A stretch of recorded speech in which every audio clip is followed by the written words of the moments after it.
It's going to start soon, right? All right, here we go. There it is. Woohoo! So I noticed there's a pause like in the YouTuber stuff, and so we should not start talking about important stuff immediately. We should wait a second. Just keep joking around until it's time. Nah, I think it's time. Hey, everybody! Hey! Welcome to Live from the Owl's Nest. I'm Jamie. I'm Alicia. And together we're Royal-Wise, computer software training and support specializing in QuickBooks Online, Microsoft Office, and all things Apple. Excellent. So this is our little kind of get-together to let you guys know what's going on with Royal-Wise and also with Apple and Intuit and all the different technologies that we deal with and support. And so I'm going to start off with letting Alicia tell you about something she got to do last week, which I was really impressed with. She got invited to go down to California and go to the Intuit home office and join the Intuit Influencers event because she apparently is a well-known online influencer. I kind of feel like I made it big time. Yeah, all right. Congratulations. That's super exciting. How was it? Yeah. How was the event? It was amazing. I mean, so the first thing was that I haven't actually seen any of my colleagues live for 2 years now because I've not been going to conferences, and they just opened up the Intuit campus for like the day that we came for the very, very first time. So it was amazing seeing a lot of my friends and colleagues and getting to talk to a lot of the Intuit staff, like, you know, the people who are the visionaries behind the company and what are their goals for QuickBooks and where's it going, and hearing about some of the technologies, and then like getting to my opportunity to give my feedback, which isn't always what they want to hear. Let's Not just all put it that way. companies open the door for that, but it was great. cool. It was great being heard, and it was great seeing all of the new innovations coming up. Like one of the things that some of you are beginning to get emails about is what they're calling the Intuit Business Network, where they're creating kind of a back-end database of all of the Intuit users so that you can interconnect your QuickBooks, which is an interesting idea. So like at a minimum, when you add a new vendor or add a new customer to your QuickBooks, if it's a business who is also in the network as a QuickBooks user, it will autofill their information so that you don't have to go get it and make sure you typed it accurately. It's all going to be in there, even with a layer of security. Like you can't see their address. The system knows the address, but it's masked, so like you can't harvest it. So they've got a really cool level of security in there. And the cool thing that I'm really looking forward to is, let's say I send you an invoice and you're a QuickBooks user, you're going to see an alert saying, hey, this person has an invoice from you. Do you want to turn it into a bill? And then you can go through and, using the exact same technology as the receipt capture that's already in there, the bill will just appear in your file and then you can approve it. And I think that's really innovative and really cool. And so it's an interesting way of leveraging the technology. Poof, invoice. Yeah, exactly. Hey, I noticed we got a box of some marketing stuff. We call it swag around here. We got a box of swag, and there was a monkey, some sort of little chimpy figure in the box. I heard a rumor that Intuit now owns Mailchimp. Anything? Well, that's not the rumor. That's the news. We do know that Intuit bought Mailchimp. But what we did see is kind of their dream of how it's going to be built out over the years. And so this is kind of like, you know, the 2-year process. This technology doesn't exist yet.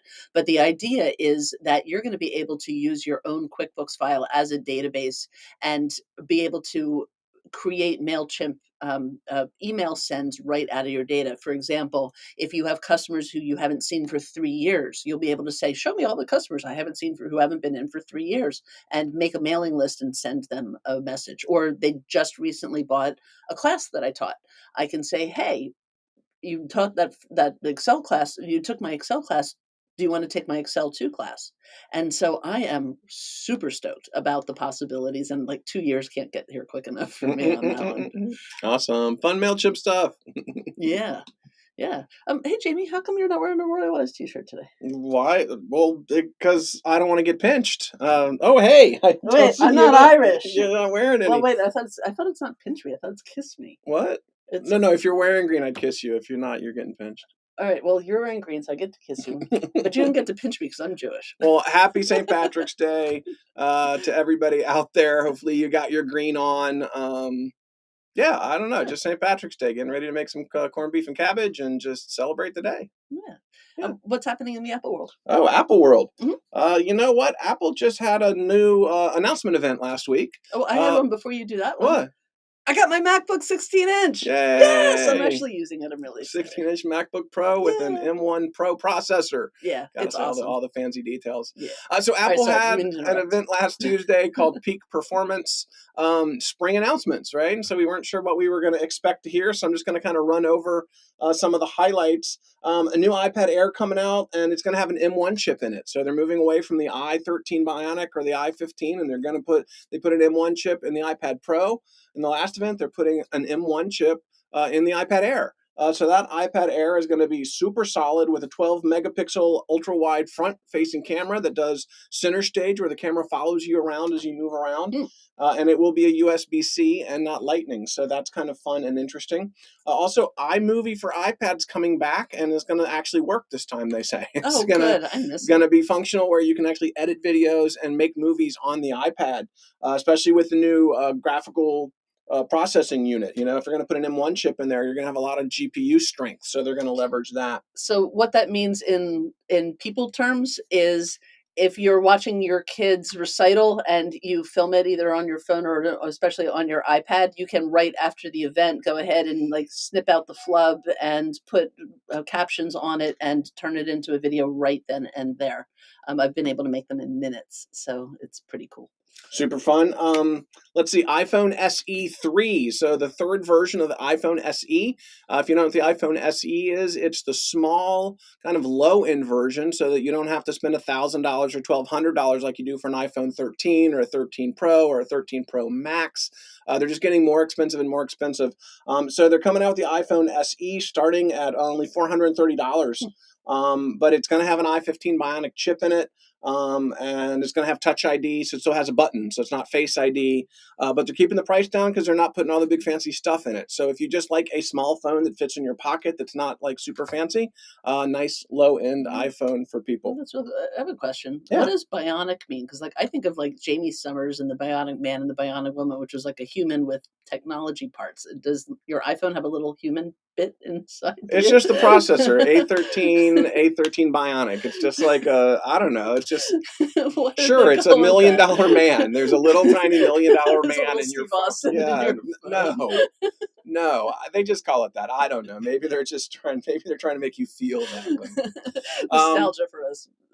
Post-boomers. I'm working over here. You know that, right? So am I. Okay. So the M1 chip is their new processor, Apple Silicon. So Apple's been doing their own silicon. We've had the M1, the M1 Pro, and the M1 Max announced. They announced a new one called the M1 Ultra, which is basically two M1 Max chips fused together using something called, let me see if I can find this term, ultra fusion.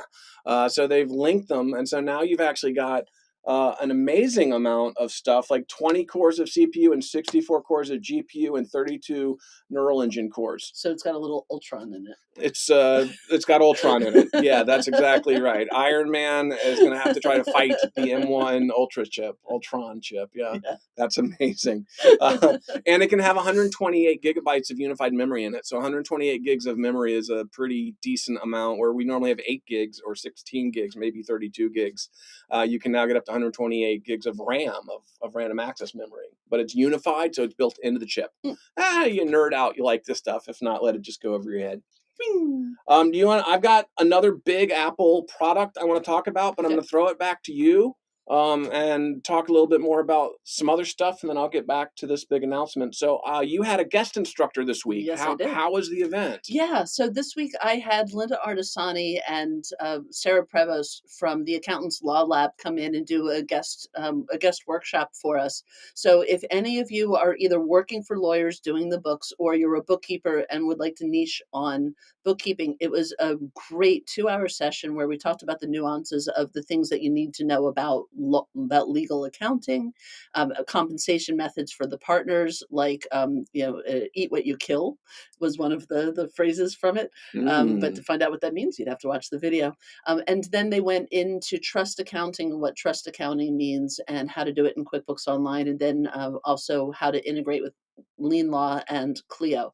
And so it was a great little 2-hour essentials of what you need to know for law offices. We're going to pop the link into the chat, although not all the streams have the chat. So if you are interested in this and you don't see the link below, then go to royalwise.com and click on the calendar, and you can find it on March 16th. And it's one little short synopsis of Linda's full course. She's got a bigger course, and so if you sign up for my course, you actually get a discount code for the amount that you pay for the course with me, and you can deduct it from her full course. So it's kind of a win-win situation for anybody who wants to go into legal accounting. That sounds awesome. Yeah. Yay. Well, I'm glad that was a great event, and thank you, Linda and Sarah, for coming and doing that with us. They were on the OWLS Nest last time, so you might have seen them on there, but we super enjoyed having you guys as some guest instructors. Yeah. Okay, last big Apple announcement. With this M1 Ultra chip, they actually came out with what's called the Mac Studio, and it's basically like a Mac Mini, but bigger. So it is a desktop unit. And they announced with the Mac Studio computer, which is a desktop standalone, the Mac Studio display. So they're actually coming up with a video display for the first time since they've stopped the old Thunderbolt displays. It's going to be a 27-inch display. It's going to have the HD camera. It's going to have the 6-speaker system. It's going to have the 3-microphone system, just like the 24-inch iMacs do. It's actually, this display, funny enough, is going to have an A13 Bionic chip inside of it, even though it's not a computer. It's just going to be able to process the video and the audio and all that kind of stuff so that can happen in the monitor itself and not go back over to the computer. So it's just that much faster. Just that much faster. Granted, that's a $1,600 monitor. That's a display that's about $1,600. How big is it? 27-inch.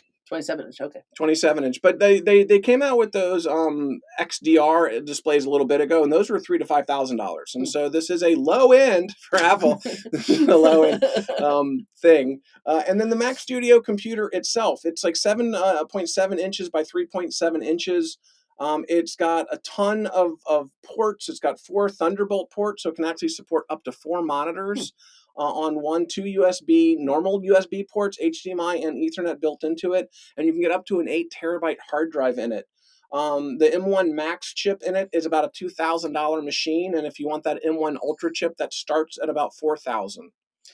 So who would use these really big computers and surround themselves with 4 27-inch monitors? People that work at Pixar. Okay. So these computers really are not your average bear, you know what I mean? They are really for people in the industry. If you are a graphic designer, if you design video games, if you are creating 3D landscapes, if you are 3D generating object shapes for companies, if you are editing a professional level video and publishing the movie, these computers are workhorses, and they are made for high-end corporate usage, you know, I mean, or maybe independent. I'm not saying it has to be corporate, it could still be an independent, but it's for people that need high-end graphic processing, right? So you're into video game, and even gamers. I mean, heck, even for people playing video games, you'd have a huge amount of graphical processing power so that it could keep up with the movement of the game and the rendering of the environment and all those sorts of things. Bet it would speed up my QuickBooks.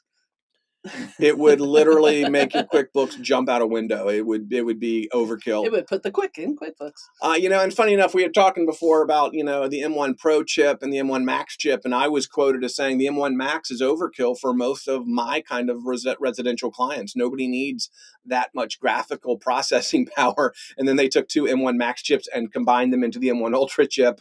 And really, that's I do have one client, and he's got something called a laser harp.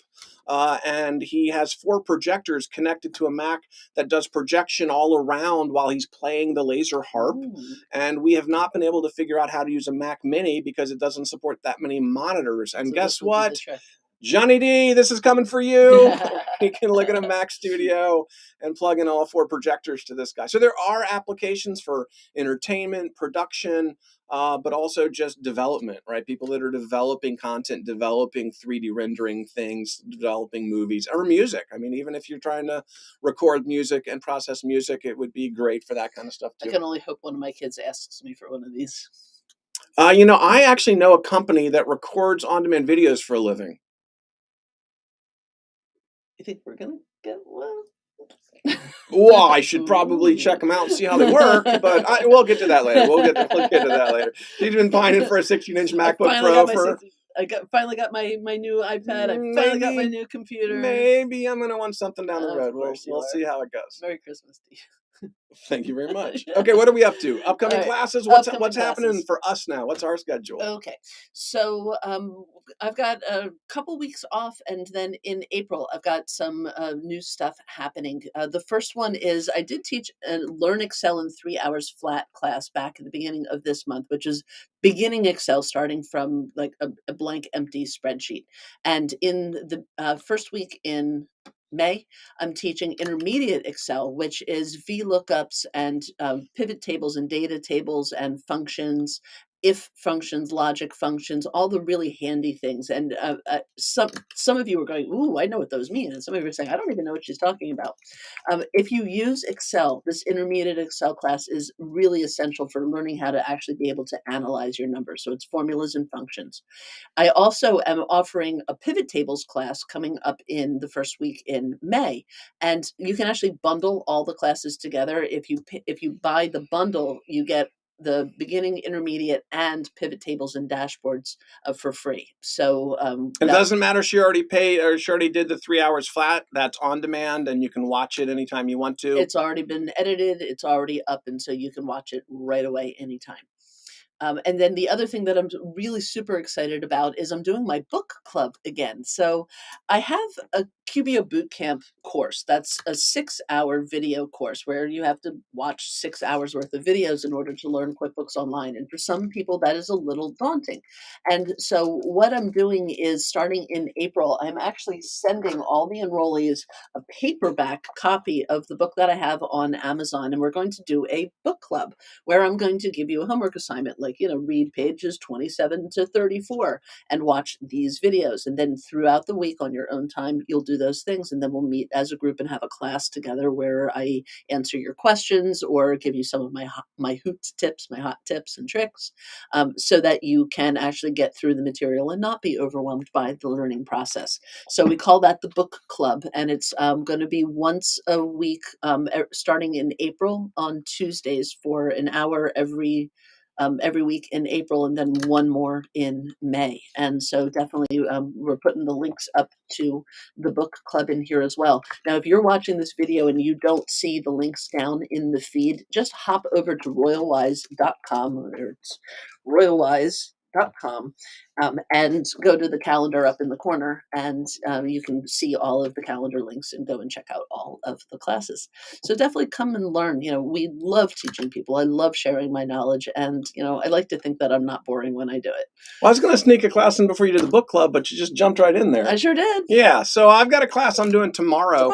And it's a continuation of a class I started last week, and this is my Photos on Your Mac class. So the Photos app on the Mac, which does sync with your phone. So all the photos and videos you take on your phone sync through the iCloud photo library to your Mac.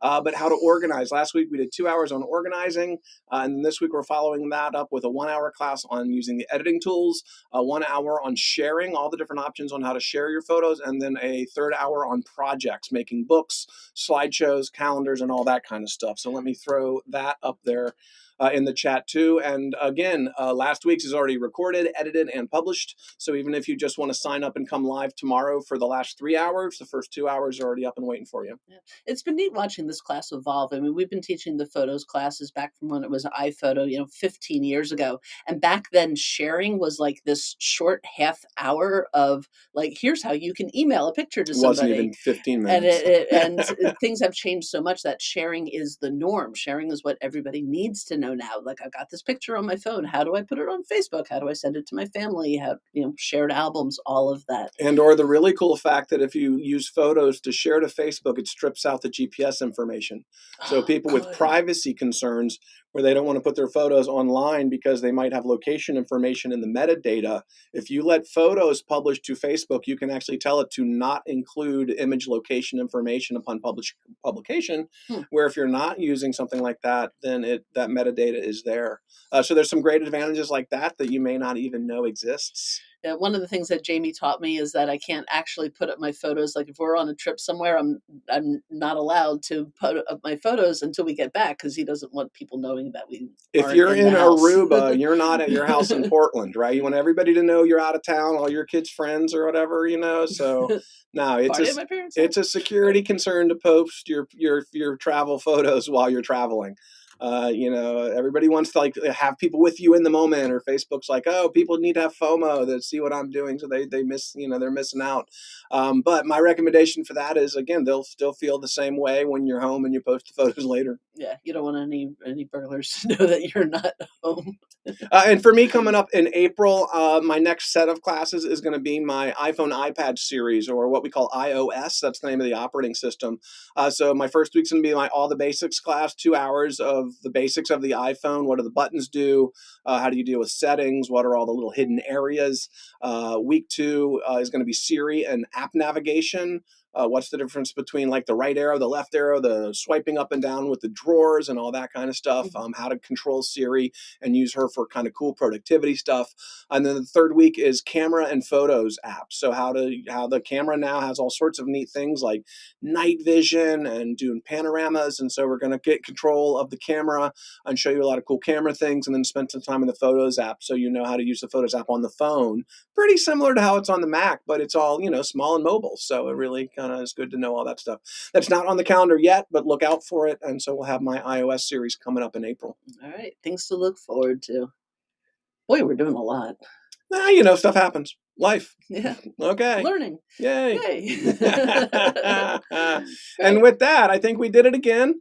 Super happy about that. Anything for you? No, I'm good. Okay. Yeah. Well, with that, I'm Jamie. I'm Alicia. And we're Royal Wise, and we'll see you in class. See you in class, everybody.